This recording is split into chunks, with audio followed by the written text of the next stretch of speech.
Hello everyone. In this video, we will be learning about some important landmarks of tooth. तो उसमें हम crown और root से start करते हैं, पर बिफोर स्टार्टिंग विद दिस मैं आपको ये बताना चाहती हूँ कि इस वीडियो में हम इम्पॉर्टेंट लैंडमार्क्स कवर कर रहे हैं जिस पे हमारे वाइवा क्वेश्चंस आ सकते हैं और जिस पे हमारे वेरी शॉर्ट क्वेश्चंस भी पूछे जा सकते हैं। और सबसे ज़्यादा इम्पॉर्टेंट है इसमें कॉन्सेप्ट्स, क्योंकि अगर ये हमारे छोटे छोटे कॉन्सेप्ट क्लियर होंगे तो हम आगे जा कर के चीज़ों को और अच्छे से समझ पाएंगे। और जब हम एनाटॉमी पढ़ेंगे पर्टिकुलर टूथ की तो हम ज़्यादा अच्छे से अंडरस्टैंड कर पाएंगे। So let's start with crown and root. एक टूथ होता है, उस टूथ के पास हमारे दो पार्ट होते हैं, first is crown and second is root. तो जो हमारा क्राउन होता है that is covered with enamel and root portion is covered with cementum. जब ये हमारे इनेमल और सीमेंटम एक जगह ज्वाइन होते हैं, एक जगह पर आके मिलते हैं दोनों पार्ट, तो उस जंक्शन को हम बोलते हैं सीमेंटो इनेमल जंक्शन, और इसको सर्वाइकल लाइन भी बोलते हैं। जो मेन बल्क होता है टूथ के अंदर वो हमारा कंपोज्ड ऑफ डेंटिन होता है, ठीक है। वो हम क्रॉस सेक्शन एरिया में देख सकते हैं। इसके लिए मैं एक फिगर दिखाना चाहती हूँ। इसके अंदर जो हमारा हमारा वैसे लॉन्गिट्यूडनल सेक्शन है, बट इसमें भी हम क्लियरली देख सकते हैं ये जो हमारा येलोइश पार्ट है पूरा दैट इज डेंटिन। तो आप देख सकते हैं कि इसके अंदर ज़्यादा से ज़्यादा बल्क हमें किसका दिख रहा है, डेंटिन का दिख रहा है। नाउ जो हमारा क्रॉस सेक्शन है या लॉन्गिट्यूडनल सेक्शन है उसके अंदर हम क्या है और क्या चीज़ें देख सकते हैं, पल्प चैम्बर, पल्प कैनाल। और जो पल्प कैनाल होता है, पल्प चैम्बर होता है, इसके अंदर हमारे क्या होते हैं, पल्प टिश्यूज़ होते हैं। सो पल्प चैम्बर जो होता है वो हमारे क्राउन एरिया में मिलेगा और जो पल्प कैनाल होती है वो हमारे रूट पोर्शन में मिलेगी। और ये दोनों एक साथ मिले हुए होते हैं, ऐसा नहीं है कि डिफरेंट पार्ट होते हैं, एक साथ जुड़े हुए होते हैं। तो इनको अगर हम कॉम्बाइंड फॉर्म में बोले तो ये हमारी क्या होती है, पल्प कैविटी होती है। Okay, tissues of tooth. तो टिश्यूज ऑफ टूथ में हमारे क्या क्या आते हैं, enamel, cementum, dentin and pulp.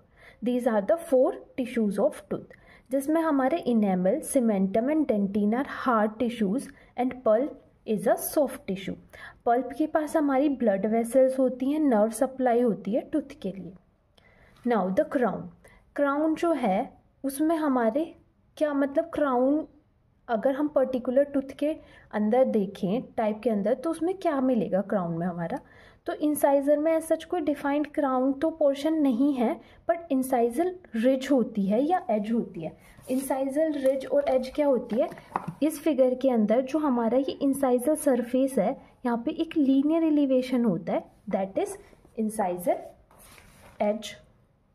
Canine में हमारा सिंगल कस्प मिल सकता है, प्रीमोलर और मोलर्स के अंदर हमारे 2 या मोर कस्प मिल सकते हैं। और ये जो हमारे इंसाइजल रिजेस हैं और कस्प है ये हमारे कटिंग सरफेसेस का फॉर्मेशन करते हैं।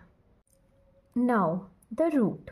रूट जो है वो हमारे एंटीरियर टीथ के लिए अलग है और हमारे पोस्टीरियर या मोलर्स प्रीमोलर्स के लिए अलग तरह की हो सकती है।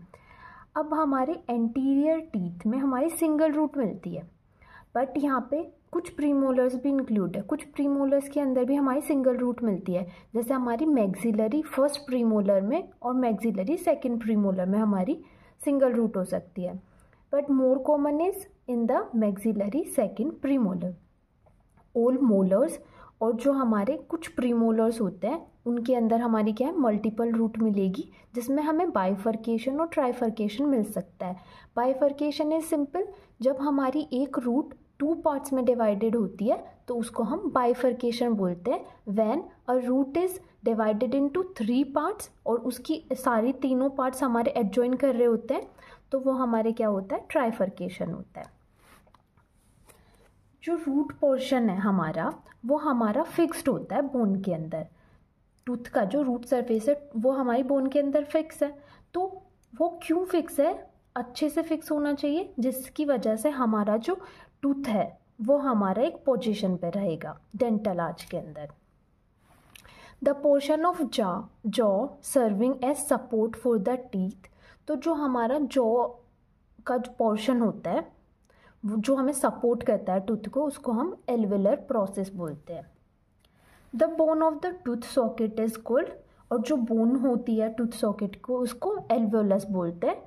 ठीक है, अब एक ना डायग्राम मैंने शो किया है मैक्सिलरी सेंट्रल इंसाइजर की, जिसमें हमने फेशियल एस्पेक्ट लिया है। ओके, तो इसमें हम फेशियल एस्पेक्ट क्या होती है हमारी, सिंपली जो हम फेस की तरफ से देखेंगे वो हम अभी डिटेल में आगे भी पढ़ेंगे एस्पेक्ट के बारे में। तो इसमें मैंने शो किया है सिंपली कि रूट पोर्शन क्या है, this is the root portion, this is the crown portion. Root portion में भी मैंने दो चीज़ों को इंडिकेट किया है, एपेक्स जो हमारी पॉइंटेड है और ये हमारा रूट पार्ट है, और this is the cervical line. Cervical line हमने क्या पढ़ी थी कि जहाँ पे हमारा सीमेंटम जो कि हमारी रूट पोर्शन को कवर करता है, और हमारा इनेमल जो हमारे क्राउन पोर्शन को कवर करता है, जहाँ पे वो दोनों मीट होते हैं, उसको हम सीमेंटो इनेमल जंक्शन या फिर सर्वाइकल लाइन बोलते हैं। This is the crown part and this is the incisal edge. Now the surfaces and ridges. तो सरफेसेस और रिजेस के बारे में पढ़ेंगे, कितने कितने होते हैं, कैसे होते हैं। तो the crown of the incisors and canine, जो हमारे इंसाइजर्स हैं और कैनाइन है, या मैं सिंपली लैंग्वेज में बोलूँ जो हमारे एंटीरियर टीथ हैं, तो एंटीरियर टीथ में हमारे 4 सरफेसेस होते हैं और एक रिज होती है। तो रिज तो भी हमने पीछे भी देखी थी कि क्या होती है, इंसाइजल रिज होती है, ऐसे हमारी अदर रिजेस भी होती है, और उसमें मैं एक डिटेल्ड आगे भी बताऊंगी, बट सिंपली इसमें हमारे 4 सरफेसेस होते हैं और एक रिज होती है। ओके, तो इसमें कौन कौन से 4 सरफेसेस होते हैं, लेबियल सरफेस, लिंगुअल या palatal surface, mesial surface and distal surface. अब समझते हैं लेबियल। लेबियल सरफेस जो होता है, जैसे कि हमें वर्ड से ही समझ आता है, लेबियल मतलब लिप्स, तो जो हमारे लिप्स के टूवर्ड सरफेस होता है उसको हम बोलते हैं लेबियल सरफेस। जो हमारा सरफेस लिंगुअल या मतलब टंग, पैलेटल मतलब हार्ड पैलेट, जो हमारे उधर फेस कर रहा होता है वो हमारा होता है लिंगुअल या पैलेटल सरफेस। वैसे इसे सिंपली हम मतलब नॉर्मली ऐसे भी बोलते हैं कि लिंगुअल सरफेस, बट वो करेक्ट नहीं है। लिंगुअल सरफेस हमारा आएगा मैंडिबुलर के केस में, और पैलेटल सरफेस आएगा हमारा मैक्सिलरी के केस में। अब mesial surface and distal surface. Mesial surface और डिस्टल सरफेस समझने से पहले एक नोट समझते हैं, उसमें क्या है, the surface of tooth facing towards adjoining teeth. तो जब हमारे 2 टीथ हैं वो एक दूसरे को क्या करते हैं, एडजॉइन करते हैं, मतलब मिलते हैं एक दूसरे से। ठीक है, डेंटल आर्च में, तो यहाँ पे ये जो पार्ट होता है इसको हम क्या बोलते हैं, प्रॉक्सिमल या फिर प्रॉक्सिमेट सरफेसेस बोलते हैं। तो प्रॉक्सिमल और प्रॉक्सिमेट सरफेसेस हमारे 2 हो सकते हैं, एक हमारा मीजियल और दूसरा डिस्टल। अब कैसे आइडेंटिफाई करें या किस बेसिस पे मीजियल और डिस्टल नाम दें उसको समझते हैं। तो मीजियल सरफेस होता है, डिस्टल सरफेस होता है, और किसके रिलेटिव में देखेंगे हम, मीडियन लाइन ऑफ फेस। तो मीडियन लाइन ऑफ फेस क्या है कि अगर हम एक रफ डायग्राम के हिसाब से एक फेस बनाए और मिड सजाइटल सेक्शन से एक लाइन खींचे, जो हमारी मिड सजाइटल सेक्शन से एक लाइन खींच रहे हैं, वो हमारे सेंट्रल इंसाइजर जो हमारे मैक्सिलरी और मैंडिबुलर है दोनों को क्रॉस करते हुए आ रही है सेंट्रली। तो इस लाइन को हम क्या बोलेंगे, मीडियन या मिड लाइन बोलेंगे। इस मिड लाइन के अकॉर्डिंग हम डिसाइड करेंगे कि कौन सा सरफेस मीजियल होगा या कौन सा सरफेस हमारा डिस्टल होगा। तो जो हमारे टूवर्ड्स द मिड लाइन होंगे, जो हमारी मिड लाइन को फेस कर रहे होंगे, वो हमारे मीडियल सरफेसेस होंगे या मीजियल सरफेसेस होंगे, और जो हमारे away from the mid line होंगे वो हमारे डिस्टल सरफेसेस होंगे। ओके, तो मीजियल सरफेस हमारा facing towards mid line, distal surfaces away from the median line या जो हमारे ज़्यादा डिस्टेंस में होगा मीडियन लाइन के। एंड सेकेंड नोटिस, जो हमारा लेबियल सरफेस होता है या बक्कल सरफेस होता है, इन दोनों को कलेक्टिवली हम फेशियल सरफेस बोलते हैं। लेबियल सरफेस हमने बोला था इंटीरियर्स के केस में क्योंकि वहाँ पर लिप्स था, और बक्कल सरफेसेस बोलेंगे हम पोस्टीरियर्स के केसेस में जहाँ पे हमारा चीक होगा मेनली कॉन्टैक्ट में।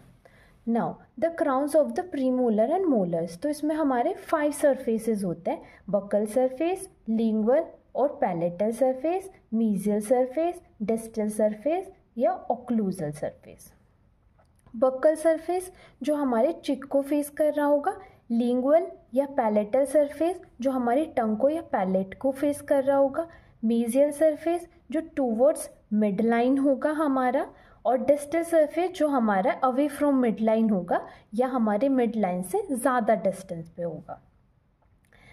ओक्लूजल सरफेस क्या है? ओक्लूजल सरफेस हमारे जब जॉ, हमारे मैक्सिलरी जॉ और मैंडिबुलर जॉ एक दूसरे के कांटेक्ट में आते हैं ड्यूरिंग क्लोजर, जब माउथ को हम क्लोज करेंगे तो वो जो कांटेक्ट है वो हमारा क्या होता है? ओक्लूजल सरफेस होता है। अगर हमारे टीथ हैं तो ये मैंने सेंट्रल इंसाइजर्स बनाए हैं, मैक्सिलरी सेंट्रल इंसाइजर्स। तो ये है कि एक टूथ का जो मीजियल सरफेस होता है वो दूसरे टूथ के डिस्टल सरफेस के कांटेक्ट में आता है। सिंपल। क्या बोला मैंने कि एक जो टूथ है वो दूसरे टूथ के जब कांटेक्ट में है तो एक टूथ का जो सरफेस है वो मीजियल है, दूसरे का डिस्टल है। ठीक है, बट यहाँ पे एक्सेप्शन किसके लिए है? कहाँ पर कांटेक्ट में नहीं आएंगे? तो distal surface of third molar in case of permanent dentition और distal surface of second molar in primary dentition. तो इनके जो डिस्टल सरफेसेस होते हैं उनके कांटेक्ट में कोई भी मेजर सरफेस नहीं आता। रीज़न इज़ वेरी सिंपल कि इनके पोस्टीरियरली कोई टूथ ही प्लेस नहीं होता, लास्ट टूथ होता है ना ये अपने डेंटिशन में, तो इस वजह से कोई भी इनके कांटेक्ट में मेजर सरफेस नहीं होता। अब कॉन्टैक्ट एरिया क्या होता है? जहाँ पे हमारा मीजियल और डिस्टल सरफेस जो होते हैं वो एक दूसरे को टच कर रहे होते हैं। ठीक है, तो वो हमारा होता है कॉन्टैक्ट एरिया। और एक सिंपल सा नोट्स है, पता होना चाहिए बस, कि हमारे जो एंटीरियर टीथ हैं वो इंक्लूड करते हैं central incisor, lateral incisors, canine, और posterior teeth includes premolars and molars.